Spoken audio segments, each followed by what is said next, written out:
이번 행사는 최근 코로나19의 급속한 확산 상황을 감안해서 한 해 동안 컨설팅 발전을 위해 크게 기여하신 네 분과 또 정부 및 유관기관 포상 수상자, 지도사회 공무 수상자로 소개되신 지도사님들만 모시고 시상식을 진행하게 된 점을 양해해 주시기 바랍니다. 이 시상식은 영상으로 촬영을 해서 지도사회 홈페이지 및 밴드, 또 유튜브 등 온라인 방송으로 지도사님들이 시청하실 수 있도록 할 예정입니다. 오늘 행사는 먼저 내빈 축사, 그리고 컨설팅 유공자 포상, 그리고 특별 강연 순서로 진행할 예정입니다. 특별 강연은 더불어민주당 김경만 의원님께서 영상을 제공해 주셨습니다. 자, 그러면 지금부터 2020년 컨설팅 발전 유공자 시상식을 시작하도록 하겠습니다. 참석하신 모든 분들의 박수로서 문을 열겠습니다. 먼저 국민의회 순서입니다만은 오늘은 생략하는 점을 양해해 주시기 바랍니다. 자, 다음은 오늘 뜻깊은 행사를 격려하고 또 축하해 주시기 위해서 바쁘신 일정에도 불구하고 참석해 주신 내빈을 소개해 드리는 시간을 갖도록 하겠습니다. 큰 박수로서 여러분들이 환영해 주시면 감사하겠습니다. 먼저 20대 국회의원을 역임하신 김규환 전 국회의원님께서 참석해 주셨습니다. 박수로서 환영해 주시기 바랍니다. 네, 다음은 우리 지도사회 12대, 13대 회장을 역임하신 송가포 전임 회장님께서 참석해 주셨습니다. 다음은 우리의 리더, 한국경영기술지도사회 김호연 회장님이십니다.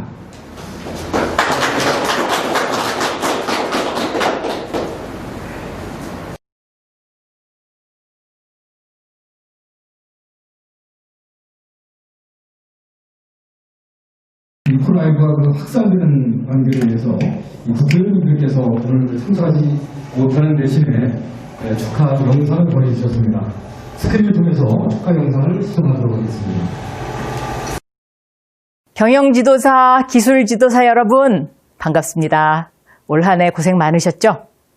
작은 것을 연결하는 강한 힘을 디지털 경제로의 대전환, 스마트 대한민국으로 모으고 있는 중소벤처기업부 장관 박영선입니다. 한국경영기술지도사회 김호연 회장님과 16,000여 명의 지도사님들의 노력으로 경영지도사와 기술지도사에 관한 법률이 내년에 시행되는 것을 매우 기쁘게 생각합니다. 우리 모두 새로운 이정표가 되기를 바라고요. 중소벤처기업부도 이 법 통과에 많은 노력을 기울였습니다. 올해는 코로나19 위기를 기회로 만들기 위해서 모두가 치열하게 보낸 그런 매우 힘든 한 해였습니다. 감사하게도 세계가 극찬하는 K방역 기반 위에서 혁신 중소벤처기업들이 우리 경제의 든든한 버팀목이 되어주었습니다. 그 결과로 대한민국이 OECD 국가 중에 성장률 1위를 달성하고 경제적 타격이 가장 적은 국가로 평가받으면서 코로나19 대응 모범 국가로 자리매김하고 이제 선진국이 되었습니다. 앞으로도 포스트 코로나 시대, 4차 산업혁명 시대를 맞아서 대한민국의 디지털 경제 전환을 위해서 우리 중소벤처기업들의 역할이 더욱 커질 것입니다. 바야흐로 혁신 벤처 중소기업의 시대가 온 것입니다. 하지만 이를 위한 기술과 역량을 중소벤처기업들이 스스로 갖추는 일은 쉬운 일이 아닙니다. 한국경영기술지도사회의 경영지도사와 기술지도사 여러분들의 지식과 노하우를 활용한 전문적 지식이 그 어느 때보다도 필요합니다. 최근에 중소벤처기업부는 4차 산업혁명을 선도할 새로운 경제 모델로 프로토콜 경제를 제안하고 있습니다. 우리 일상의 대부분을 함께하고 있는 플랫폼 경제의 독점과 중앙 집권화와 같은 폐해를 보완해 보고자 하는 건데요. 플랫폼 참여자 모두가 합의하는 규칙, 즉 프로토콜을 만들고 그 규칙에 따라서 참여자들에게 공정하게 이익을 배분하는 겁니다. 플랫폼 사업자가 이익을 독점하지 않고 플랫폼에 참여하는 중소벤처기업, 소상공인들과 더불어 잘 사는 상생형 경제 시스템을 만들어 보자는 것, 이것이 바로 프로토콜 경제입니다. 한국경영기술지도사회에서도 대한민국의 프로토콜 경제로의 전환을 위해서 많은 관심과 협조 부탁드립니다. 앞으로 우리 그 중소벤처기업들을 위해서 경영 지도사님들이 이러한 프로토콜 경제를 잘 전파를 해주시면 큰 힘이 될 것 같습니다. 또 우리 중소벤처기업들이 글로벌 시장의 주역으로서 성장하고 진화할 수 있도록 경영 지도사, 기술 지도사 여러분들의 역할에 큰 기대가 있습니다. 30년 이상 중소벤처기업들과 함께 달려온 여러분들의 노고에 깊은 감사드리고요. 새로운 출발을 준비하는 한국경영기술지도사회를 응원하겠습니다. 감사합니다. 올 한 해 마무리 잘 하십시오. 감사합니다. 존경하는 한국경영기술지도사회 회원 여러분 반갑습니다. 더불어민주당 국회의원 박광원입니다. 2020년 경영지도사와 기술지도사의 날 행사를 진심으로 축하드립니다. 행사를 준비해 주신 김호연 회장님과 나영태 대외협력본부장님을 비롯한 임원진 그리고 도움을 주신 모든 관계자분들께 감사 말씀을 드립니다. 1986년에 설립된 한국경영기술지도사회는 35년간 대한민국의 지식서비스 산업 발전에 크게 이바지해왔습니다. 이는 전적으로 1만 6천여 지도사님들의 헌신과 노력이 있었기에 가능했습니다. 지도사님들의 무한한 사명감에 가슴 깊은 존경과 감사의 말씀을 드립니다. 앞으로도 중소기업과 소상공인의 고충을 해결하고 경쟁력을 강화하기 위해 힘써 주시길 부탁드립니다. 지도사님들의 염원인 경영기술지도사법 제정을 거듭 축하드리며 지도사님들께서 전문성을 발휘할 수 있도록 함께 힘을 보태겠습니다. 다시 한번 2020년 경영지도사와 기술지도사의 날 행사 개최를 진심으로 축하드립니다. 모두 건강하시고 행복하시길 기원합니다. 감사합니다. 경영지도사, 기술지도사 여러분, 더불어민주당 경남 양산시의 국회의원 김두관입니다. 35번째를 맞이하는 경영지도사, 기술지도사 날 행사를 진심으로 축하드립니다. 여러 가지 힘든 경제 상황 속에서 올 한 해에도 중소기업의 경쟁력 강화를 위하여 책임을 다해오신 경영지도사, 기술지도사 여러분의 노고에 깊은 감사 인사를 전합니다. 지난 3월 경영지도사 및 기술지도사에 관한 법률 제정으로 명실상부 대한민국 최고 중소기업 전문 자격사로 인정받은 여러분의 노력과 헌신은 중소기업과 소상공인들에게 커다란 힘을 얻어 다시 일어서는 원동력이 될 것입니다. 저는 국회 기획재정위원회 위원으로서 내년 4월 법정단체로 전환될 한국경영기술지도사와 회와 국가경제의 11줄인 중소기업을 일선에서 조력하는 경영지도사, 기술지도사 분들을 응원하고 지원하겠습니다.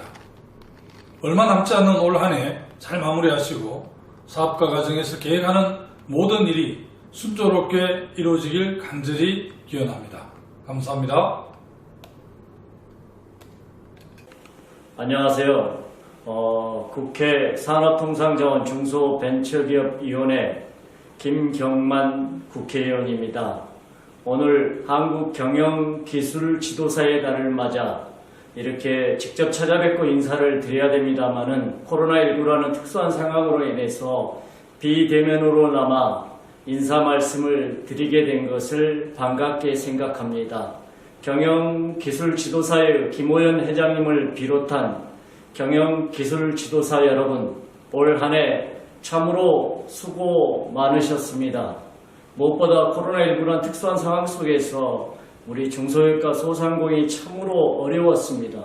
이러한 어려운 중소기업과 소상공인에 보이지 않게 또 대면에서 또는 어려운 환경 속에서 비대면함으로써 중소기업의 여러 가지 어려운 부분들을 마케팅과 자금 그리고 경영 지도에 이르기까지 여러 부분들을 자문하고 컨설팅해준 여러분들이 있었기에 오늘의 중소기업과 소상공인이 있었다라고 생각합니다. 오늘 여러분들의 날을 맞이해서 우리가 대한민국 경제가 처한 또 우리 중소기업이 처한 어려운 부분들을 함께 공유하고 또 국회에서 어떤 부분들을 고민하고 있는지 여러분들과 이야기를 나누면서 우리 중소기업들이 우리 소상공인들이 앞으로 비상하고 또 도약하기 위해서 어떻게 나아가야 되는지를 짧은 시간 동안 고민해보는 시간을 가져보도록 하겠습니다. 여러분 반갑습니다. 국민의힘 원내대표 주호영 의원입니다. 2020년 경영지도사, 기술지도사의 날을 진심으로 축하드립니다. 30여 년 이상 중소기업, 소상공인의 성장과 발전을 위해서 애써오신 1만 6천여 경영지도사, 기술지도사 여러분들의 헌신과 노고에도 격려와 감사의 말씀을 드립니다. 코로나19 사태가 장기화되며 중소기업, 소상공인 80% 이상이 막대한 피해를 입고 있습니다. 생존 전쟁이라고 할 만큼 어려운 상황이지만은 경영지도사, 기술지도사 여러분들의 노하우와 열정이 더해진다면 반드시 이 위기를 극복할 수 있다고 믿습니다. 올해 3월 경영지도사 및 기술지도사에 관한 법률이 제정되며 한국경영기술지도사회도 법정단체로 새롭게 출발합니다. 앞으로 우리 중소기업, 소상공인들의 성장 발전의 원동력이 되어주시기를 바라면서 회의 무궁한 발전을 기원합니다. 다가오는 21년 보다 희망차고 성과가 있는 한 해가 되시길 바랍니다. 여러분들 새해 복 많이 받으시고 행복하십시오. 고맙습니다.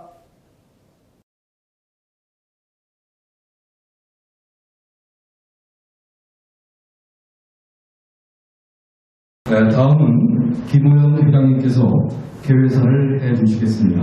회장님 앞으로 모시겠습니다. 자, 큰 박수로 환영해 주시기 바랍니다.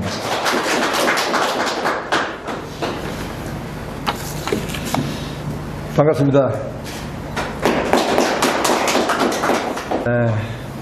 오늘 참 이 코로나19 3차 대유행 때문에 이 생활의 모든 게 지금 변하고 있고 우리 업무도 이 참 생소한 이 비대면으로 이제 촬영을 해서 이렇게 그 동영상으로 이렇게 드리게 되는데 오늘 이렇게 우리가 이렇게 보면은 오늘 진짜 막 그 법 통과로 인해 가지고 축제로도 좀 벌여야 할 그런 상황인데 간단하게 이제 이렇게 시상식으로 대체하기 때문에 양해해 주시고 정말 계기가 되면은 우리 법에 대해서 정말 고생해 주신 우리 의원님 또 송갑 회장님 이렇게 모시고 다음에 또 기회 되면 크게 우리가 잔치를 한번 벌이도록 하겠습니다. 마스크 예.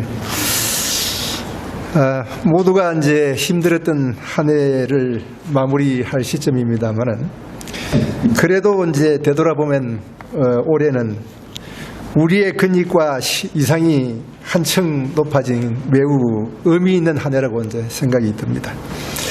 우리 지도사님들의 35년 수건이었던 지도사법이 올해 3월 6일 국회 본회의를 통과해서 전 세계에 유례없는 컨설팅 관련 독자적인 법을 갖게 되었습니다.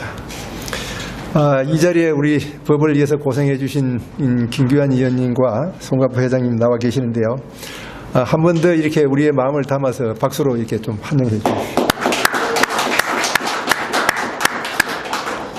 내년 4월 8일 이제 법이 시행이 되면 우리가 이제 법정단체 승인을 받게 되는데요. 저는 이제 세수를 새 부대에 담기 위해서 우리 회원님들 모두가 이제 같이 이렇게 앞장서서 노력을 해달라고 이제 이렇게 많은 분들에게 지금 당부를 드리고 있습니다. 그걸 계기로 해서 우리 협회의 근본적인 체질 변화, 이 황골 탈퇴를 위해서 다 같이 이렇게 참여해 주시고 노력을 해 주셔서 하는 부탁을 지금 드리고 있습니다. 지방에서는 벌써 이제 세무사 회계사들이 바짝 긴장하고 있다는 이제 소문이 지금 들리고 우리의 이상에 상당히 지금 변화가 오고 있습니다. 35년간 우리가 산업 현장에서 흘린 땀과 노력이 결실을 맺어 진정한 의미의 중소기업 소상공인의 동반자로서 위상이 달라지고 있습니다. 저는 취임 이후에 일부 사유화된 지도사회를 주인인 회원님들에게 돌려드리는 일에 매진하고 있으며 일하는 지도사회, 품격 있는 지도사회를 경영 방침으로 정하고 동참에 호소를 하고 있습니다. 한편 잘못된 문화를 계획을 하고 혁신하기 위해서 한편으로는 온몸으로 지금 부딪히고 있습니다. 저는 경영 방침을 또한 투명 경영을 하겠다는 의지를 가지고 모든 것을 오픈하고 있습니다. 소통의 시대에 여러분들을 참여시키기 위해서 여러 가지 방법으로 다가가고 있습니다. 작년 제가 취임한 첫 해 중기부 관계자를 모시고 국가경제산업 지식의 리더 중소벤처기업의 미래라는 비전으로 우리 지도사가 나아가야 할 방향을 설정하고 자정결의와 윤리강령 선포, 비전 선포식을 통해 우리 지도사가 올바른 직업관과 윤리의식을 갖춘 자객사라는 점을 널리 알리고 있습니다. 이것을 계기로 우리 지도사를 바라보는 왜곡된 인식을 바꾸기 위해 노력하고 있으며 주무부처인 중기부와 돈독한 협력관계 신뢰를 구축하여 우리의 수건이었던 지도사 독립법을 이끌어내게 되었습니다. 지금은 보다 확대된 업무 범위가 시행령 시행규칙에 반영될 수 있도록 분주히 노력하고 있습니다. 그리고 신용보증기금 컨설팅 그룹 선정 기준에서 타 자객사와 동일한 기준이 적용되도록 결실을 맺었고 대한민국 중소기업에 대해 우수단체 부문에서 중기부 장관상을 수상하기도 했습니다. 앞으로 하나하나 우리의 이상 제고에 앞장서 일하겠습니다. 아울러 여러분들께서 참여할 수 있는 여러 가지 사업을 추진하고 있는데 첫째, 중소기업 소상공인 지원을 위한 정책 개발과 사업 수주 등을 위해서 중소기업 혁신연구원을 출범하였으며 사회적 경제 특위, 소상공인 특위, 사업지원단, 데이터 융합 사업단, HRC&D 추진단, 창업 창직 사업단 등 다양한 분야의 전문가들로 구성된 사업단을 운영하고 있습니다. 앞으로 스마트 팩토리, 스마트팜, M&A 추진단, 수출 지원단 등 TF팀을 만들기 위한 준비도 열심히 하고 있습니다. 또한 송파구청과 업무 협약을 통해서 운영 중인 마을 경영 지도사 제도가 성공적으로 자리를 잡아가고 있으며 내년에는 전국의 더 많은 지자체에서 시행될 수 있도록 추진하겠습니다. 그리고 정부가 민간 이양을 위해서 준비하는 벤처기업 평가기관 참여를 위해서 노력 중에 있으며 상급단체인 중소기업 중앙회 정회원 가입도 추진 중에 있는데 앞으로 많은 변화가 예상됩니다. 다음은 컨설팅 툴을 개발하고 좀 더 편리하고 체계적인 업무 수행을 할 수 있도록 최선을 다하겠습니다. 이와 같이 우리 지도사는 대변혁의 시기도에 중소기업 소상공인의 성장 발전과 더 나아가 국가 산업의 발전과 지역경제 활성화에 앞장서도록 하겠습니다. 또한 우리 지도사님들이 국가경제 산업 지식의 리더가 되기 위하여 모두 함께 힘을 모을 수 있도록 최선을 다해 주십시오. 또 신뢰받는 법정단체가 될 수 있도록 다 같이 분발해 주시기를 당부를 드립니다. 마지막으로 회원이 주인이 되는 협회가 되기 위해서 항상 소통하며 하나하나 실행에 옮겨 나가고 있습니다. 협회 발전 방향 및 개선 사항 등 회원님들의 고견에 제가 직접 답하는 신문고를 운영함으로써 회원 여러분들의 목소리에 귀 기울이고 있습니다. 제 방과 핸드폰은 여러분들을 위해서 항상 개방되어 있으니 언제든지 연락을 주십시오. 2020년 한 해 마무리 잘 하시고 다가오는 2021년에는 사업의 번창과 하시는 모든 일들이 잘 이루어지기를 빌며 여러분들의 가정에 건강과 행운이 함께 하시길 기원드립니다. 감사합니다. 우리 경영지도사 및 기술지도사에 관한 법률이 제정되고 지원과 적절한 후원을 해주신 김규환 의원님을 앞으로 모시겠습니다. 큰 감사의 박수로 호응해 주시기 바랍니다.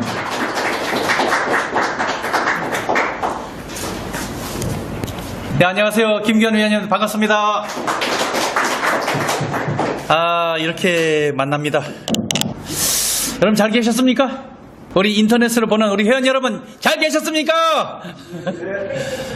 사실 오고 싶었어요. 사실 법 이거 통과될 때 안 되는 법 맞아요. 될 수가 없는 법이었어요. 근데 이름도 바뀝니다. 경영기술지도사 및 경영지도사 및 기술지도사, 이거를 경영기술지도사라는 이름으로 바꾼 것도 바로 접니다. 그 과정이 힘들고 어려운 거 많았습니다. 법사위를 통과하고 제가 국회 본회의에서 제가 설명을 해서 이 법이 통과되죠. 앞으로 여러분들 김호영 회장 좀 잘 좀 도와주세요. 지금 남아있는 게 몇 가지 있거든요. 우리나라의 모든 중소기업이나 대기업이나 이곳에서는 경영 지도를 받아야 되고 기술 지도를 받아야 된다는 법을 정해야 됩니다. 맞습니까? 이거 해야 됩니다. 이거. 또 한 가지 더 말씀을 드린다면 세무사도, 노무사도, 회계사도 법적으로 이런 회가 국회 법을 통과돼서 이렇게 만들어진 단체는 없습니다. 이걸 법을 만들기 위해서 정말로 총매를 다 기울였던 분이 우리 성가포 회장님, 김호영 회장님, 그리고 이의원 우리 지도사님, 그 다음에 조미경 그 지도사님인가요? 예, 저런 분들, 우리 여기 그 역사에 기록을 된다면 저분들의 노력을 꼭 좀 기술해서 역사에 길이 남을 수 있도록 우리 김호연 회장님께서 현재 계시니까 꼭 그런 걸 좀 남겨줬으면 좋겠다. 이 법을 만든 사람으로서 여러분들과 함께 하겠습니다. 많은 분들 코로나 끝나면 함께 우리 한번 모이죠. 여러분 감사합니다. 건강하십시오. 파이팅! 감사합니다.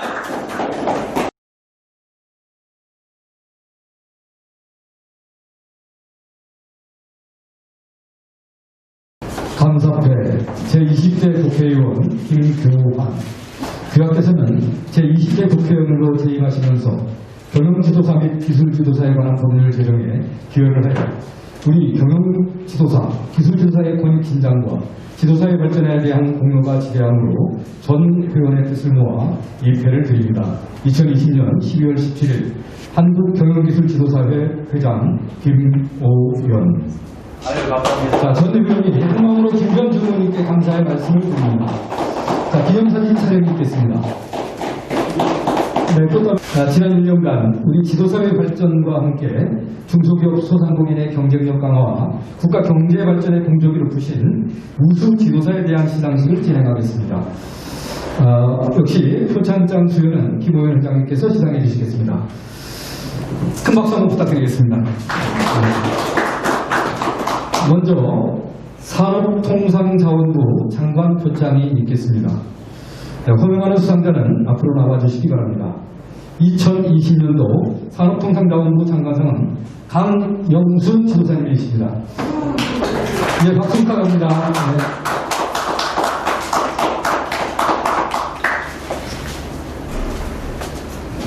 표창장 칸경영연구소 대표이사 강병수. 위 사람은 경영지도사로서 남다른 열의와 노력으로 중소기업의 경영혁신과 국가 컨설팅 산업 발전에 기여한 공익금으로 이에 표창합니다. 2020년 12월 17일 산업통상자원부 장관 성윤모 대도. 자, 큰 박수로 좀 축하해 주시기 바랍니다. 자, 진심으로 축하드리고 이어서 기념 촬영이 있겠습니다.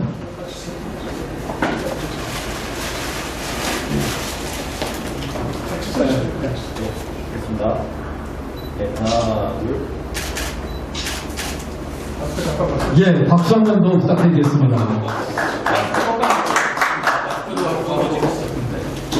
잠깐만. 좀 웃으세요. 하나, 둘, 셋. 하나, 둘, 셋. 좋습니다. 네, 다음은 중소벤처기업 장관 표창이 있겠습니다. 수상자는 호명하는 순으로 앞으로 나와주시기 바랍니다. 이기만 지도사님 아직 참석 안 하셨나요? 오셨습니까? 예. 예. 이호전 지도사님, 이형군 지도사님 앞으로 나와주시면 감사하겠습니다. 자, 먼저 이기만 지도사님, 네, 앞으로 서주시고요. 표창장 주식회사 하이큐넷 이사 이기만. 귀하는 경영지도사로서 남다른 열의와 노력으로 중소기업의 경영혁신과 국가 컨설팅 산업 발전에 기여한 공이 크므로 이에 표창합니다. 2020년 12월 17일 중소벤처기업부 장관 박영선 대로. 예, 축하의 큰 박수 부탁드리겠습니다. 네, 사진 좀 이따가 주시고. 예. 먼저 사진 촬영하시겠습니까? 네, 사진 촬영하시죠. 됐습니다. 하나, 둘.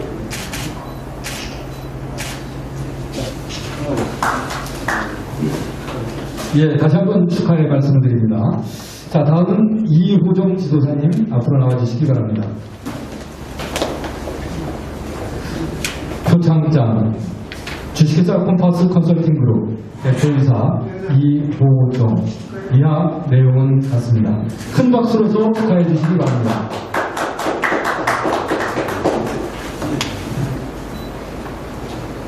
되겠습니다. 하나, 둘.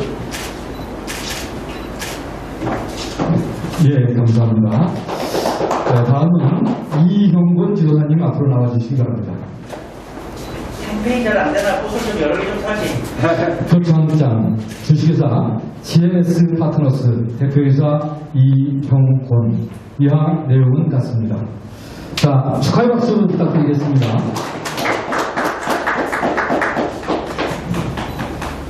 시작하겠습니다. 하나, 둘. 자, 수상하신 지도사님들께 다시 한번 축하의 말씀을 드립니다. 다음은 중소벤처기업진흥공단 이사장 표창 수상자를 말씀드리겠습니다. 박광봉 지도사님, 양성일 지도사님, 이 두 분은 개인 사정으로 참석을 하지 못하셨습니다. 두 분께 진심으로 축하의 말씀을 드리고 이 표창장은 지도사에서 우편으로 보내드릴 예정입니다. 이어서 소상공인 시장진흥공단 이사장 표창이 있겠습니다. 김경자 지도사님은 앞으로 나와주시기 바랍니다. 네, 나오시는데 박수 한번 부탁드리겠습니다.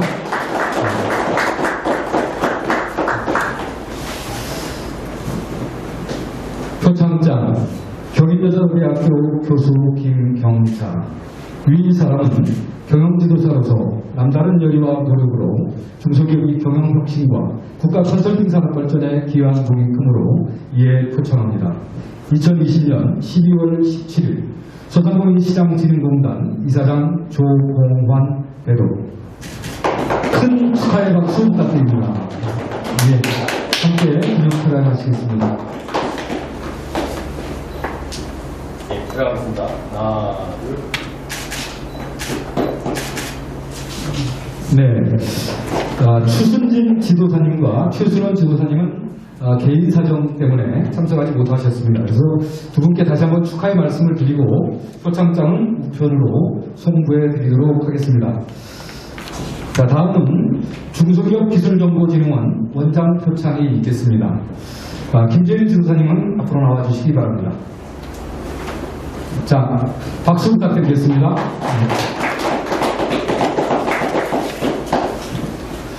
표창장 SNC 경영컨설팅 수석 컨설턴트 김재일.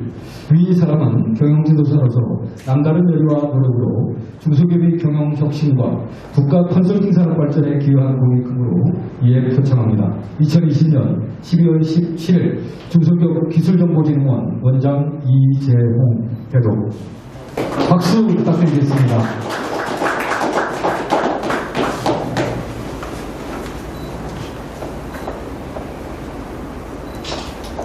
하나, 둘. 네, 다시 한번 축하의 말씀을 드리고 부흥구원 지도사님은 개인 사정으로 역시 참석하지 못하셨습니다. 축하의 말씀을 다시 한번 드리고 표창장은 우편으로 보내드리겠습니다. 자, 다음은 창업진흥원 원장 표창이 있겠습니다. 현창호 지도사님 앞으로 나와주시기 바랍니다. 예, 박수 부탁드리겠습니다. 네. 표창장 TOSC 이사 현창호 위 사람은 기술지도사로서 남다른 열의와 노력으로 중소기업의 경영혁신과 국가 컨설팅 산업 발전에 기여한 공이 크므로 이에 표창합니다. 2020년 12월 17일 산업진흥원 원장 김광현 배로. 네, 축하의 박수 부탁드리겠습니다.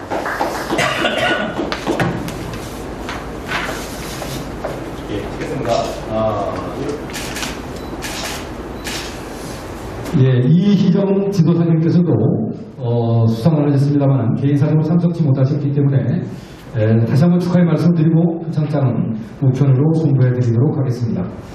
다음은 한국경영기술지도사회 공로상 표창이 있겠습니다. 호명하는 수상자는 앞으로 나와주시기 바랍니다.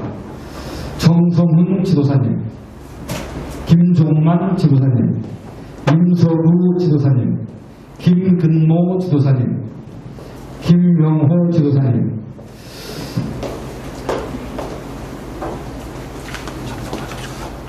지금 대부분 참석을 하지 못하셨고 오늘 참석하신 분은 HRC 컨설팅 수석 전문위원이신 정성훈 수석 전문위원이 참석하셨습니다. 일단 박수 한번 보내주시죠. HRC 컨설팅 수석 전문위원 정성훈. 귀하께서는 남다른 열정과 투철한 사명감으로 협회 발전과 경영지도사 및 기술지도사의 권익 신장을 위하여 헌신적으로 노력하여 주셨기에 이 상을 드립니다. 2020년 12월 17일 한국경영기술지도사회 회장 김오연. 큰 박수로 축하해 주시기 바랍니다.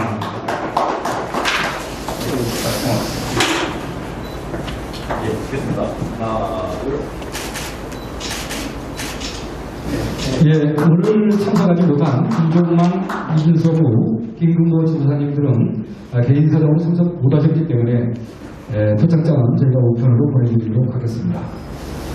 자, 마지막 순서로 경영지도사 및 기술지도사에 관한 법률 제정에 헌신하여 공헌이 지대한 지도사님에게 특별 공로상 표창이 있겠습니다. 역시 공로상 증정은 회장님께서 하시겠습니다. 호명하는 수상자는 앞으로 나와주시기 바랍니다. 이의환 지도사님, 조경희 지도사님이십니다. 큰 박수로 호명해 주시면 감사하겠습니다.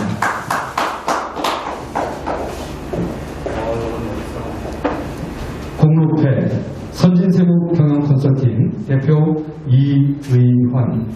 귀하께서는 경영지도사 및 기술지도사에 관한 법률 제정에 남다른 열의를 가지고 아낌없는 지원과 협조와 헌신을 하였기에 그 노고에 대한 고마운 마음을 이 패에 담아드립니다. 2020년 12월 17일 한국경영기술지도사회 회장 김오연. 큰 박수로 축하해 주시기 바랍니다.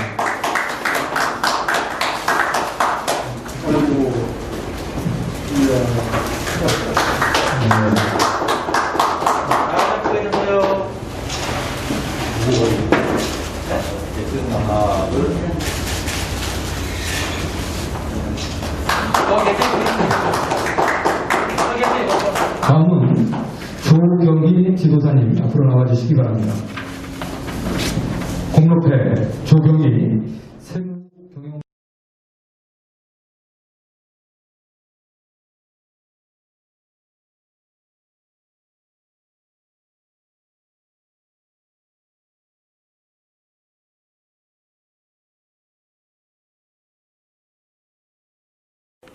안녕하세요. 국회 산업통상자원 중소벤처기업위원회 김경만 국회의원입니다. 오늘 한국경영기술지도사의 달을 맞아 이렇게 직접 찾아뵙고 인사를 드려야 됩니다마는 코로나19라는 특수한 상황으로 인해서 비대면으로나마 인사 말씀을 드리게 된 것을 반갑게 생각합니다. 경영기술지도사의 김오연 회장님을 비롯한 경영기술지도사 여러분, 올 한 해 참으로 수고 많으셨습니다. 무엇보다 코로나19라는 특수한 상황 속에서 우리 중소기업과 소상공인이 참으로 어려웠습니다. 이러한 어려운 중소기업과 소상공인의 보이지 않게 또 대면에서 또는 어려운 환경 속에서 비대면함으로써 중소기업의 여러 가지 어려운 부분들을 마케팅과 자금 그리고 경영 지도에 이르기까지 여러 부분들을 자문하고 컨설팅해준 여러분들이 있었기에 오늘의 중소기업과 소상공인이 있었다라고 생각합니다. 오늘 여러분들의 날을 맞이해서 우리가 대한민국 경제가 처한 또 우리 중소기업이 처한 어려운 부분들을 함께 공유하고 또 국회에서 어떤 부분들을 고민하고 있는지 여러분들과 이야기를 나누면서 우리 중소기업들이 우리 소상공인들이 앞으로 비상하고 또 도약하기 위해서 어떻게 나아가야 되는지를 짧은 시간 동안 고민해보는 시간을 가져보도록 하겠습니다. 여러분 잘 아시겠습니다만은 모든 사람에게는 주민번호가 있지 않습니까? 우리 중소기업 소상공인에게도 주민번호가 있다는 사실 여러분들 함께 기억해 주시기 바랍니다. 998379-1233-119 앞으로 아시는 분도 계시겠지만은 앞으로 중소기업과 소상공인 경영 컨설팅 하실 때 중소기업에게도 주민번호가 있다. 이 부분을 꼭 기억하시고 또 우리 중소기업들에게 널리 전파해 주시고 홍보해 주시기를 바랍니다. 앞에 998379는 중소기업이 전체 기업체 수의 99%를 차지하고 있습니다. 또한 79라는 숫자는 중소기업에 종사하는 고용자 수가 전체 근로자의 79%를 차지하고 있다는 의미입니다. 다음 83%가 우리 고용자 숫자를 의미하고요.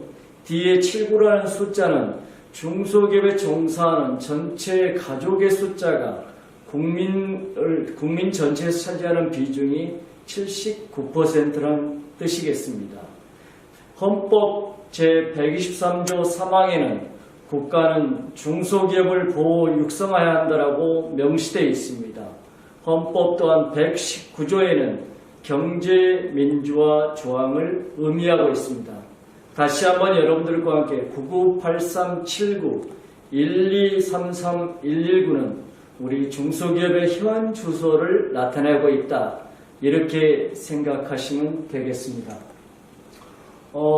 제가 여러분들과 또 첫 대면인 만큼 제가 걸어온 길에 대해서 잠깐 여러분들과 이야기를 나누도록 하겠습니다. 저는 여의도에 있는 중소기업 중앙회에서 30년 7개월 동안 근무했습니다. 한 직장에서 쭉 근무를 하다가 이곳 국회에 입성하게 됐는데요. 중소기업과 소상공인과 함께 30여 년을 함께 했다고 생각하시면 되겠습니다. 거의 30여 년의 절반은 글로벌 업무, 국제 통상 업무를 하면서 우리 중소기업의 해외 시장 개척과 해외 전시회 또 국제회의에 참가하면서 글로벌 트렌드를 익히고 또 해외 시장을 개척하는 데 지원 역할을 해왔습니다.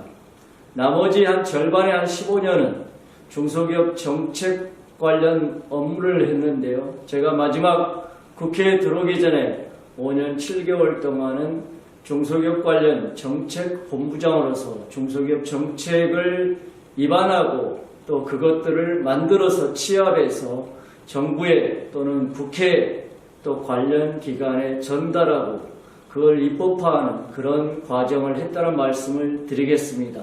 다시 한번 말씀드린다면은 중소기업 관련해서 글로벌한 문제와 통상 문제, 중소기업 정책의 문제, 또 우리가 또 이 노동자 활동도 하면서 여러 가지 인재 육성과 중소기업의 노사 문제에도 관심을 가질 수가 있었습니다. 저 개인적으로는 또 두 번의 대통령 선거 과정과 또 이 총선 과정 그리고 지자체장 선거 과정을 통해서 중소기업 정책 과제를 만들고 이를 정부 정책에 반영하는 역할들을 했었고요. 민주당하고는 중소기업 분야의 그 대표에서 중소기업 정책 전문가로서 민생경제연석회의에 참여하면서 당과 정부, 청와대 중소기업 분야를 전달하고 하는 가교 역할들을 해왔습니다. 어쨌든 제가 중소벤처기업 분야의 또 전문가로서 중소벤처기업 분야의 계보로서 30여 년을 일해왔다는 말씀을 드리면서요. 그러면 어떻게 제가 이 국회에 들어오게 됐는가 짧게 말씀드린다면은 저는 이제 특별하게 국회에 와서 일을 해야 되겠다 또는 정치가가 돼야 되겠다 이런 생각은 평소에 하지는 않았습니다만은 금년에는 모두가 또 동의하다시피 코로나19라는 그러한 상황 속에서 우리 중소기업과 소상공인이 가장 큰 직격탄을 맞고 어려움에 처한 그러한 기업이고 그러한 분야지 않습니까? 그래서 우리 정부가 또 우리 당의 국회에서 최근에 이러한 코로나19라는 부분을 조속히 극복하기 위해서는 경제를 살리는 것이 가장 급선무이고 경제를 살리는 그 척경은 중소기업과 소상공인을 살려야 된다는 그러한 인식이 굉장히 컸던 것 같습니다. 그래서 뭔가 중소기업과 소상공인 분야에 깊이 이 분야에 좀 현장의 경험을 있으면서 또 정책 분야에 이런 분야를 좀 대표할 수 있는 그런 분야의 사람을 찾았지 않는가라는 생각이 들고요. 저 또한 이제 그런 분야에서 오랫동안 경험과 근무를 해옴으로 해서 그러한 이 중소벤처기업에 살리는데 소인과 역할을 다하라는 그러한 책무가 있었기에 바로 오늘 여러분 앞에 서게 됐고 국회에 들어왔지 않는가 이렇게 생각합니다. 앞으로 어깨가 무겁습니다마는 여러분들과 함께 중소기업 정책을 고민하고 살리는데 앞장을 서도록 하겠습니다. 코로나19의 중소기업 영향은 그동안 수차례 언론 지상을 통해서 많이 이야기가 돼 있었습니다만은 코로나19가 발발한 2, 3월 달에는 우리가 이 자영업자와 소상공인들의 피해가 굉장히 심각했죠. 4월부터는 이게 제조업과 수출 기업으로 확산이 됐습니다. 그래서 제조업들도 이제는 기존에 오다 가지고 버티던 시절에서 이제 오다가 거의 중단이 되면서 실제적으로 심각한 자금난과 운영난에 봉착하게 됐고요. 수출 기업들도 직접적으로 해외 전시회라든지 해외 시장 개척이라든지 이런 부분들이 나가지 못하면서 화상회의라든지 이런 쪽으로 전환되면서 굉장히 오더 부분이 원활치 못했고 그러면서 수출 기업들의 자금난도 굉장히 심각한 이런 상황에 봉착하게 됐습니다. 어느 조금씩 경기가 회복되는 또 K방역에 의해서 회복되는 기미를 보이다가 지금은 3차 웨이브로 인해서 소상공인과 자영업자 더하여 제조업과 수출 중소기업의 어려움이 가장 극심한 상황이죠. 그래서 이 트리플 딥이라고 하는 것이 우리 경기 침체 현상이 회복의 과정을 겪으면서 한 2번 정도 왔었고 지금이 3차 웨이브가 진행이 되면서 다시 한번 우리가 경기 침체를 걱정해야 되는 심각한 국면에 와 있습니다. 많은 대내 또 이 평가기관에서 내년 상반기까지는 우리 경제가 또 세계 경제가 코로나19라는 상황에서 아주 깊은 연관과 영향이 있을 것이다 많이 전망하고 있는데요. 어찌됐든 간에 우리 경제는 내년 상반기까지 코로나19라는 상황 속에서 굉장히 어려움이 가중되지 않을까 이렇게 전망되고 있습니다. 어쨌든 코로나19라는 상황 속에서 12월 중소기업 경기 전망도 72%로 굉장히 어렵고요.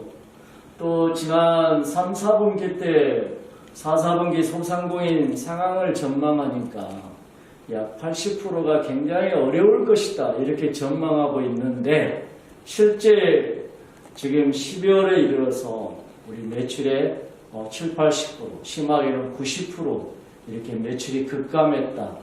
이런 소상공인과 자영업자들이 굉장히 많이 있고, 실제로 일부 업종은 지금 국회 앞에서 굉장히 왜 우리 업종만 셧다운 해야 되느냐, 이런 것들을 또 데몬스트레이션 하면서 이들 업종의 어려움을 호소하고 있습니다. 하루빨리 이러한 어려움이 극복되어야 될 텐데요. 10월 중 중소기업 중앙회 그 조사한 결과 보면 10월 중 중소제조업 가동률 자체도 70% 미만을 보이고 있습니다. 거의 지난 2월 이후에 중소제조업의 가동률이 70%대를 회복하지 못하고 있는데요. 실제 우리 제조업의 가동률이 70% 미만이라는 것은 그만큼 굉장히 그 가동 상태가 안 좋다, 이런 부분들을 이야기해주고 있는 것이죠. 또 이 수출 제조업 같은 경우는 해외 나가기도 어려울 뿐더러 이 불가피하게 여러 가지 기술이라든지 경영 지도, 또 여러 가지 부분들을 체크하기 위해서 해외 나가는 기업의 경우에도 현지에 가서 2주간 격리하고, 또 잠깐 또 현지에서 일을 보고 국내에 들어오게 되면 또 2주간 격리하기 때문에 거의 그 한 달간을 격리해야 되는 어려움을 굉장히 호소하고 있습니다. 그래서 최소한 그 대만처럼 우리가 입국할 때 좀 격리 기간을 5일에서 7일 정도 좀 낮춰준다면 수출입 기업들의 출입국 문제가 조금 해소되지 않겠는가, 이런 부분들을 굉장히 호소하고 있고요. 지금 얼마 전에 우리가 그 베트남에 입국할 때 그 관련 기업인들의 그 입출국 문제가 상당히 간소화되는, 그래서 중국, 베트남 6번째 국가입니다만 그렇게 좀 간소화되는, 이런 수출 기업들의 좀 그 입국 절차가 조금 해소되는 이런 측면이 있었다는 것이 참 다행스럽습니다만은 이러한 나라들이 자꾸 확대가 되고, 그래서 대부분의 모든 수출입 국가들이 우리 대한민국 기업인의 입국을 제한하고 있고 격리 기간을 정상적으로 하고 있습니다만, 하루빨리 좀 양국 우리가 애교력과 여러 가지 상황 등을 좀 감안해서 출입국 절차를 간소화해 준다면은 우리 기업인들의 그 입출국 문제 애로사항이 좀 해소되지 않을까라는 것들을 우리 수출 기업들이 많이 호소하고 있고요. 최근에 이러한 그 경제 상황이 코로나19로 인해서 침체되니까 가장 큰 문제가 고용 유지 문제입니다. 그래서 우리 정부에서도 고용보험금을 통해서 여러 가지 그 고용을 유지하는 지원금을 많이 이렇게 좀 지원해 주려고 노력을 하고 있고, 또 특별고용 유지를 통해서 90% 이렇게 해주고 있습니다만, 어쨌든 그러함에도 불구하고 우리 8월까지의 중소기업 휴직률을 보니까 2명 중에 3명은 휴직자다. 그래서 굉장히 좀 고용 문제가 우리 그 근로자들 문제에 있어서는 가장 심각한 문제가 아닌가 이렇게 보여집니다. 코로나19로 인한 우리 경제를 둘러싼 경제 환경의 변화를 한번 들여다보겠습니다. 4차 산업혁명 많이 이야기를 합니다. 디지털 네트워크 AI로 대변되는 우리의 환경 속에서 과연 우리 벤처기업과 신산업이 이 4차 산업의 주역으로서 어떻게 거듭냐에 따라서 우리 경제가 추격형 경제에서 머물 것이냐, 아니면 앞으로 선도형 경제로 나아갈 것이냐, 갈림길에 있다라고 보여집니다. 또 세계 경제가 자유무역주의가 후퇴하고 보호무역주의가 가세하면서, 더군다나 우리가 지난해 한일 수출 규제를 통해서 얼마나 이 협력기업의 중요성을 다시 한번 실감을 했고요. 특히 우리가 올해 2월달 이후에 코로나19를 겪으면서 대한민국 경제가 그나마 다른 나라보다 빠르게 회복할 수 있었던 것은 마스크를 생산하는 국내 제조업이 있었기 때문에 가능했었다라고 많은 사람들이 이야기를 하고 있습니다. 그만큼 전통 제조업의 중요성에 대해서 우리가 다시 한번 인식을 하게 됐는데요. 어쨌든 글로벌한 경쟁력을 갖춘 대기업도 중요하고 이들과 같이 협력할 수 있는 협력 중소기업의 경쟁력과 존재야말로 두 개의 톱니바퀴를 이어주는 작은 톱니바퀴가 있어야 하듯이 함께 이 경쟁력을 갖추고 나아가야 된다라는 측면에서는 대기업과 중소기업의 소중함을 다시 한번 우리가 깨닫게 됐습니다. 그런데 아무래도 보호무역주 하에서는 국내에서 완급 구조를 갖춰야 되고 공급 구조를 갖춰야 되기 때문에 해외에 나가 있는 많은 기업들을 국내로 불러들이는 리쇼어링 정책을 미국이나 다른 나라에서도 많이 추진하고 있습니다. 우리나라에서도 여러 가지 세제의 인센티브를 통해서 해외에 나가는 기업들이 국내로 이렇게 복귀할 수 있는 여러 가지 여건들을 만들어주고 있는데요. 여러 가지 수도권에 대한 입지 조건, 여러 가지 부분에 대한 완화 정책이라든지 또 세제상의 좀 파격적인 인센티브를 통해서 뭔가 기업들한테는 국내에서 기업할 때 인센티브가 있고 기업하기 좋은 환경이 돼야 국내에서도 해외 나가던 기업들이 들어오지 않겠습니까? 그런 부분에 대해서 리쇼어링 정책을 추진하더라도 조금 더 속도감 있게, 조금 더 인센티브 있게 추진해야 될 필요가 있지 않는가 생각하고 우리는 지난 7월 14일 대한민국 경제가 지금 어렵지만 향후 우리가 또 100년을 내다보면서 선도산업으로서 선도형 경제로서 어떻게 나아가야 될 것인가. 이제는 과거의 추격형 경제에서 선도형 경제로, 리딩 경제로 나아가기 위해서는 무엇을 해야 되는가. 이런 청사진과 그림을 한국판 뉴딜이라는 이런 그림으로 국민들과 기업인들에게 제시한 바가 있습니다. 이른바 디지털 뉴딜과 그린 뉴딜, 그리고 사회적 포용 뉴딜, 지역 뉴딜로 대표가 됐죠. 2025년까지 160조를 투입해서 190만 개의 일자리를 생성하겠다라고 야심찬 계획을 내놓고 하나하나 단계적으로 추진하고 있습니다만은 여기에는 모든 기업인들이 생각하듯이 정부는 일정한 부분에 마중물 역할을 하면서 실제적으로는 민간기업의 참여가 뒤따를 수 있도록 촘촘한 로드맵과 인센티브 마련이 필요하다고 생각합니다. 그래야만이 정부는 앞에서 끌고 민간기업은 적극적인 참여 속에서 한국판 뉴딜이 정부가 바뀌더라도 또는 차기 정부에서도 계속된 정책으로서 하나의 정책 방향으로서 정책 어젠다로서 힘을 받고 추진할 수 있지 않을까 생각합니다. 국회도 이러한 부분에 힘을 합치고 적극적으로 뒷받침하도록 노력하겠습니다. 경제가 위기고 경제가 어려울 때는 사실상 그 글로벌 GVC 체제가 붕괴된 상황에서는 정부만이 그 역할을 적극적으로 추진할 수가 있습니다. 이른바 재정정책과 금융정책을 통해서 참으로 어려운 기업들의 현실과 국민들의 호주머니를 소비 진작과 내수 활성화를 통해서 뒷받침할 수 있지 않은가 생각합니다. 여러 가지 재정적인 부채 문제 우리가 많이 우려하고 있고 또 많이 염려합니다만은 여기서는 적극적인 재정 정책을 통해서 기업들의 어려운 부분들을 조금이나마 연명할 수 있는 이런 부분도 하나의 우리가 적극적으로 강구해야 되고 또 한국은행을 통한 금융적인 지원도 뒷받침되어야 할 것입니다. 모든 나라가 여기에 그러한 힘을 쏟고있습니다. 대한민국 정부도 여기에 최선을 다하고 있습니다. 또 여러 가지 소비 형태도 코로나19나 이런 상황 속에서 온라인으로 많이 형태가 변화가 되고 있죠.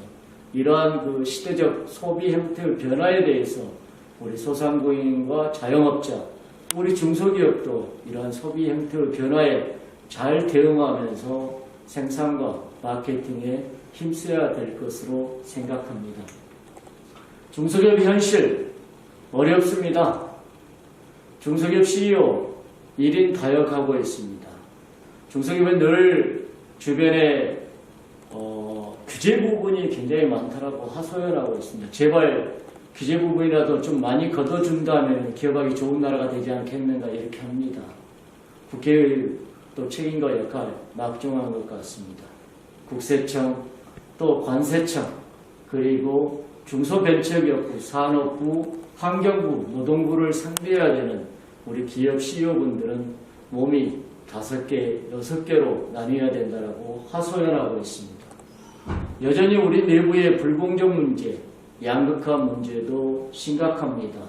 0.3%의 대기업이 전체 영업이익의 64%를 가져가고 99%의 중소기업은 영업이익의 22%만을 가져간다고 합니다. 대기업에 근무하는 근로자의 임금은 500만 원이 넘는 반면에 중소기업 근로자의 임금은 234만 원이라고 이야기합니다. 임금과 영업이익 양극화가 심화되고 있습니다. 우리 정부에서는 포용적 경제성장 많이 주장하면서 이러한 부분에 대한 해소를 위해서 노력하고 있습니다만 여전히 그 격차가 좁혀지지 않고 있는 것은 매우 안타깝게 생각합니다. 중소기업은 자영업자까지 해서 663만 기업이라고 이야기를 합니다. 그 중에 50인 미만이 대부분의 기업을 차지하고 있습니다. 실제적으로 중소제조업은 50만 정도라고 이야기합니다. 규모가 그만큼 작고 영세하다는 뜻이죠. 중소기업의 70%가 창업한 지 70%가 5년을 넘기기가 힘듭니다.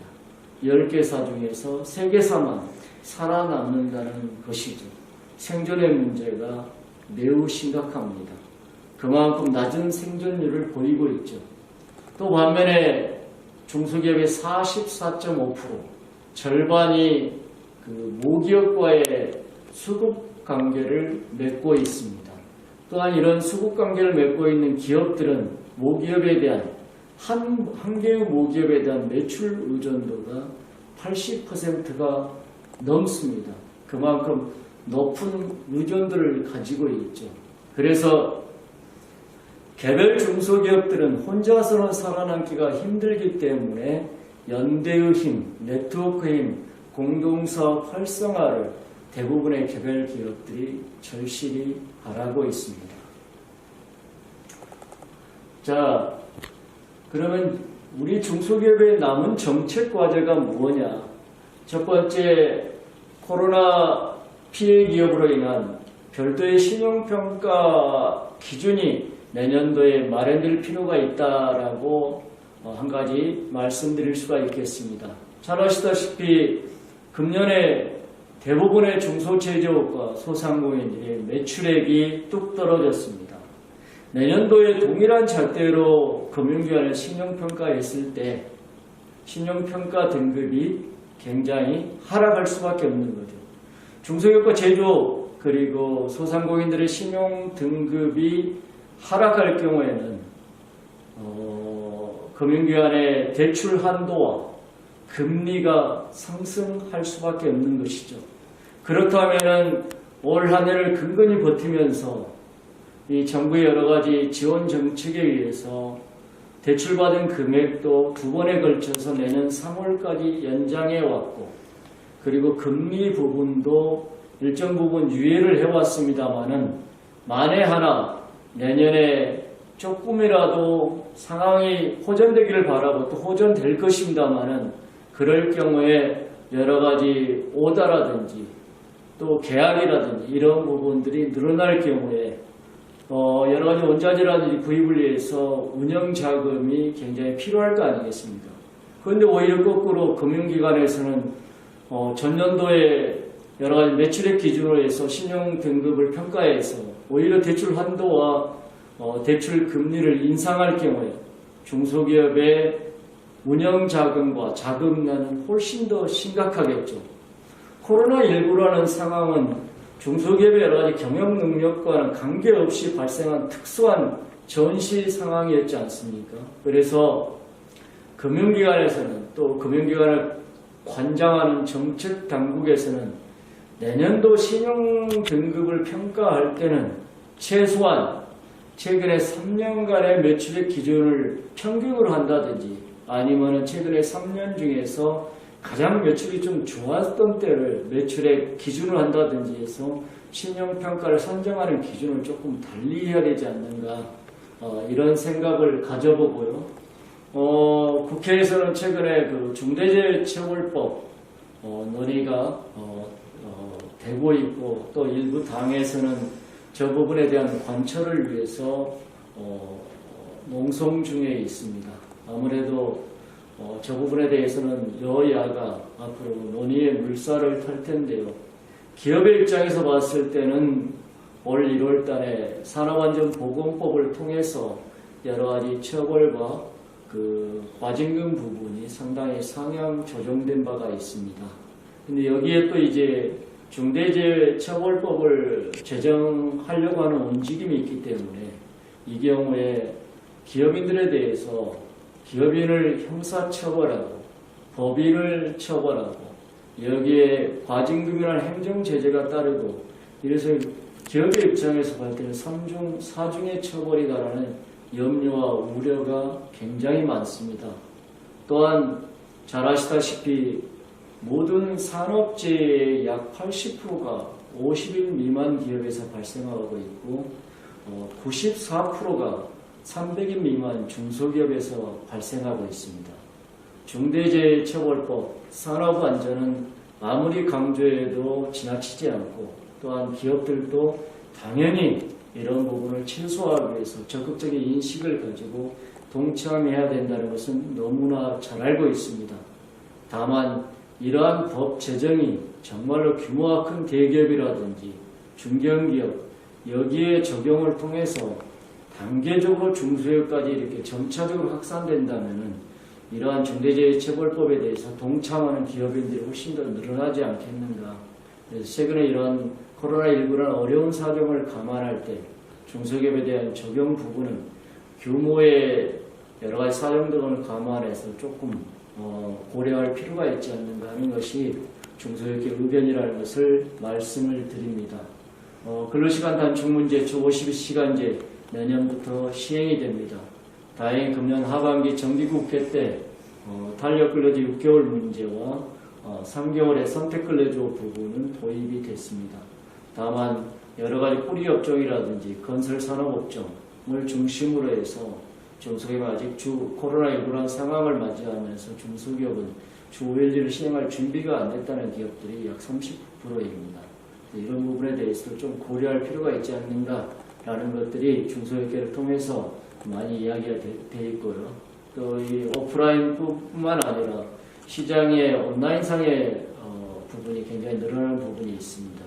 온라인 시장에서도 여러 가지 불공정 행위가 많이 자행되고 있는 만큼 이 부분에 대한 건전한 생태계 조성이 필요하다는 의견과 함께 코로나19 맞이하면서 우리가 다른 나라에 비해서 우리가 소상공인시장진흥공단이라든지 지역신용보증자단 앞에 우리 소상공인들이 대출을 받기 위해서 오랫동안 줄 서 있는 모습을 지난 4월, 5월 달에 많이 볼 수가 있었지 않습니까?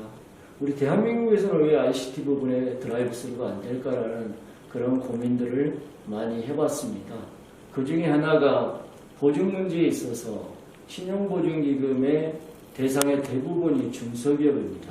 그러는데 신용보증기금에 대한 예산 편성권은 중소벤처기업부가 가지고 있고 또한 관리감독권은 금융위원회가 가지고 있습니다.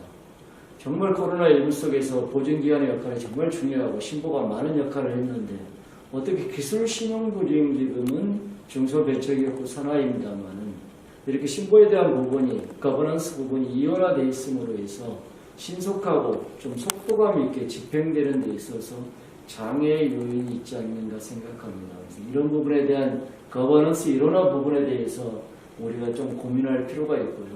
또한 소상공인 시장진흥공단도 정책자금을 취급하는 중소기업 진흥공단처럼 직접 대출할 수 있는 여건과 능력을 갖춰나감으로 해서 소상공인에 대한 보다 스피드한 대출이 이루어질 수 있지 않을까 생각합니다. 다음에 이제 한국판 뉴딜 아까 말씀드렸습니다. 우리 경제가 이 어려움을 극복하는 데 있어서 정말 앞으로 정말 좀 선도적으로 해나갈 필요가 있겠다. 그래서 추격형 경제, 선도형 경제로 나아가는 데 있어서 대한민국이 살 길이 한국판 뉴딜이라고 우리 정부는 그렇게 정책 어젠다를 정하고 방향을 추진하고 있습니다. 당에서도 이를 뒷받침하기 위해서 코로나 국난극복 본부와 또 이 K 뉴딜 본부 2개 본부를 이원화해서 운영하고 있습니다. 저 또한 데이터를 전환 TF 단장으로서 우리 스마트 그린 3단과 개별 기업의 스마트 팩토리화 부분에 더욱더 책임위원을 맡아서 일을 하고 있고요. 교육과 국방 또 모빌리티 이런 분야의 디지털 전환 TF 산하에 각각의 책임위원이 맡아서 정부와 코업을 하고 있다는 말씀을 드립니다.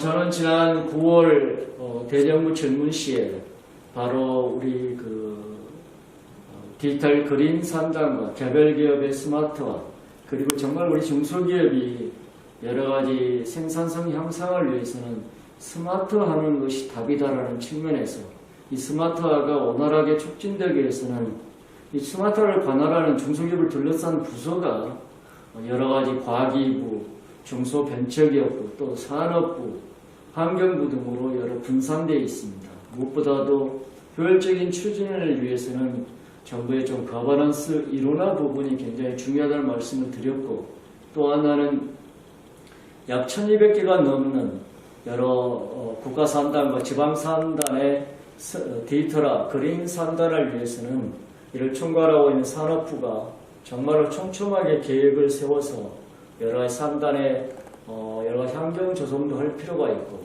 디지털화와 그린 산단 두 가지 문제를 동시에 추진하기 위해서는 정말 좀 세밀하게 촘촘하게 계획을 세워서 할 필요가 있다는 말씀을 또한 드렸고요.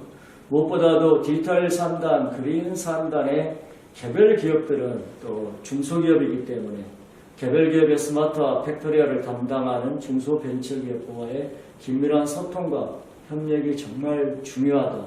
서로가 코업해서 시너지 효과를 발휘할 필요가 있다는 말씀을 드렸고 또한 우리 중소기업의 디지털화 스마트화의 대부분은 약 80%가 기초 단계에 머물러 있습니다. 이를 이제는 양적에서 질적으로 고도화할 필요가 있고 또 고도화하는 데 있어서 스마트 솔루션의 공급 기업의 질적 고도화도 매우 필요합니다. 그래서 이들 기업에 대한 R&D를 통해서 스마트 공급 기업의 국산화율도 더욱더 높일 필요가 있다는 말씀을 드렸습니다. 이에 대해서 모두가 공감하고 그랬었는데요. 어쨌든 저는 개인적으로 생각할 때 우리 중소기업의 디지털화 스마트화를 통해서 우리가 참으로 어려운 때 정말 우리 경제를 견인하는 그 역할들을 중소기업과 벤처기업이 해야 되지 않는가 이런 생각을 가지고 있습니다. 그러한 뜻에서 지난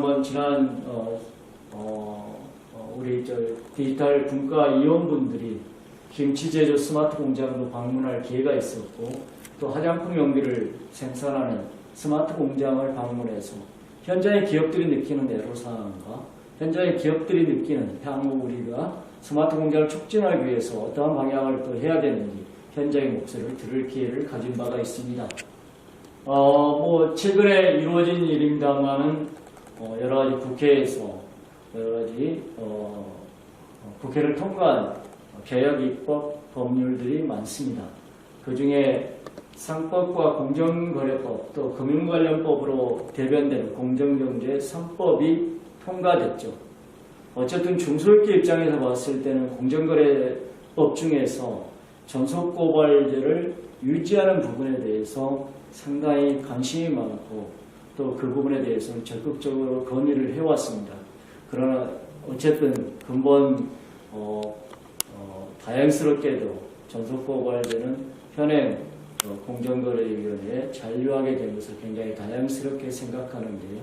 그동안 공정거래위원회가 매우 잘했다라는 뜻은 아닙니다. 다만 우리 전속고발제가 폐지가 됐을 경우에 여러 가지 고소고발의 남발이라든지 별건 수사라든지 이런 부분에서 중소기업의 경영활동이 굉장히 위축되지 않을까 우려했던 것이 중소기업의 솔직한 사실이었고요.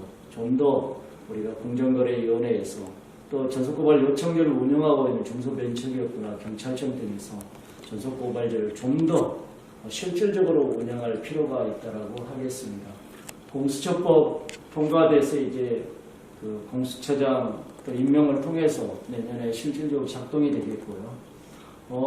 근로기준법 다른 내용도 많이 있습니다만 아까 말씀드렸다시피 주 52시간제를 보완할 수 있는 탄력근로제와 선택근로제가 이번에 20대 국회 때 그렇게 통과하려고 했습니다만 통과가 안 됐던 것이 이번 국회에 통과되는 성과가 있었고요. 경찰청 관련해서 자치경찰법과 지방자치법이 또한 통과됐습니다.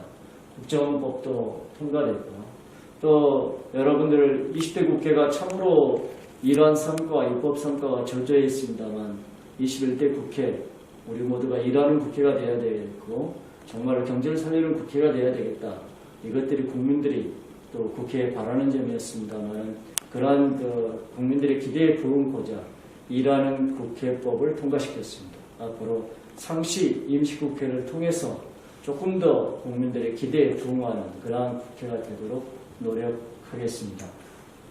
앞으로 남은 또 주요 입법과제 중소기업 스마트화 디지털화를 위해서 여러 가지 관련 법들이 법적 제도적으로 뒷받침해줘야 됩니다. 과기부에서는 데이터 기본법, 또 중소벤처위원회에서는 중소기업 스마트 혁신 제조법, 그다음 산업부에서 산업 디지털 관련법, 또 디지털 집행정법 등 여러 가지 법적 제도적 뒷받침을 통해서 기업들의 디지털화 스마트화를 좀 이렇게 속도감 있게 추진하는데 더욱더 뒷받침하도록 하겠습니다.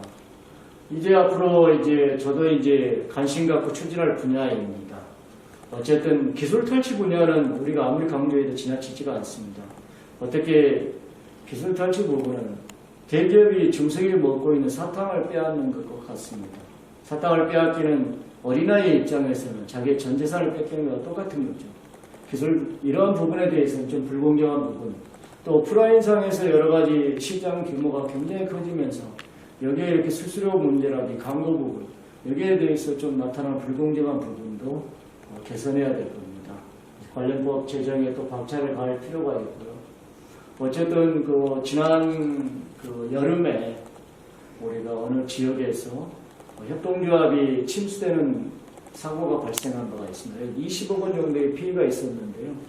그래서 피해를 보상받기 위해서 중소벤처기업부에 처음에 신청을 했는데 협동조합은 중소기업이 아니라는 이유로 처음에는 거부가 됐습니다. 그러나 여러 가지 수급 끝에 협동조합과 중소기업에 이렇게 포함시켜서 지원을 받는 그런 경우가 있었는데요. 그동안은 개별 중소기업들이 연합된 협동조합은 중소기업으로 인정을 받지 못해서 정부가 지원하는 각종 사업에 참여할 수가 없었습니다. 작은 것을 연결하는 힘, 그게 바로 협동조합에서 비롯된다고 하는데 이러한 협동조합의 활성화를 통해서 중소기업의 네트워크 연결된 힘을 좀 발휘하고 더욱더 중소기업을 활성화할 필요가 있습니다. 그게 4차 산업시대의 네트워크 경제화에서 협동조합에 갖는 중요성입니다. 또한 여러 가지 정책 자금을 활성화하기 위해서 보증기관 체계의 거버넌스 부분, 그 다음에 CVC를 통해서 벤처기업의 대기업의 자금뿐만 아니라 대기업의 경영 노하우가 전수될 수 있도록 하는 부분에 대해서는 이번에 법이 통과가 됐고요. 그 다음에 벤처기업에 대한 비상장 벤처기업에 대해서 차등 의결권을 통해서 외부 자금 수혈할 수 있는 통로 부분을 조금 더 중소기업 창업 CEO분들에게 안정적으로 시그널을 줄 수 있는 이런 차등 의결권 제도도 도입할 필요가 있다. 그리고 무엇보다도 중소기업 혁신을 위해서는 스마트화를 더욱더 박차를 가할 필요가 있고 이 부분은 국회 차원에서도 계속 디지털 분과위원회라는 디지털 전환위원회 참여를 통해서 중소기업의 스마트화와 중소상단의 디지털 그린 상단에 더욱더 관심을 가지고 앞으로 추진하겠습니다. 앞으로 이러한 기본 기조하에 정말로 중소벤처기업이 우리 경제를 리딩하는 신산업, 우리 경제를 리딩해가는 한 축으로서의 역할을 감당하는데 백업을 해드릴 거고요. 또한 전통 제조업이 경쟁력을 가질 수 있도록, 그래서 뿌리 기업과 이러한 전통 산업이 정말로 이렇게 여러 가지 애로사항이 최소화되면서 경제를 끌어가는 데서 밑받침 역할을 할 수 있도록 두 축을 지원하는 데 최선을 다하겠습니다. 정말로 중소벤처기업이 우리 경제의 중심축으로서 그동안은 대기업 주도의 경제였다면 중소벤처기업 주도의 경제로 전환하는 데 있어서 중소벤처기업 계보의 한 사람인 제가 그 최선의 역할을 다하는데 노력하겠다는 말씀을 약속드리겠습니다. 그래서 이제 짧은 기간입니다만은 특히 대중기 관련해서 상생법 개정안과 중소기업 기본법 개정안을 지난 9월 달에 통과시킬 수가 있었는데요. 이 상생법 개정안은 개별 중소기업들은 거래 대기업과의 관계에서 여러 납품단가 부분에서 애로사항이 발생하더라도 협상할 수가 없습니다. 그래서 조사를 해보니까 많은 기업들이 또 많은 영세한 협동조합들이 이들을 대변할 수 있는 단체로 중소기업 중앙회가 이들을 대신해서 납품단가 문제를 투명성 있게 객관적으로 모기업과 협상을 해주면 좋겠다, 이런 요청이 많았습니다. 그래서 중소기업 중앙회를 납품단가 조정 협상권의 주체로서 반영하는 그러한 상생법 개정안을 지난 9월에 통과시켰고요. 앞으로 내년도에 이제 실질적으로 시행이 된다면 대기업들이 함부로 납품단가를 인하하거나 또는 원자재 가격이 올랐을 때 이를 합리적으로 인상시켜 줄 수 있는 그러한 근거와 계기가 마련되지 않을까, 이렇게 기대를 해보고요.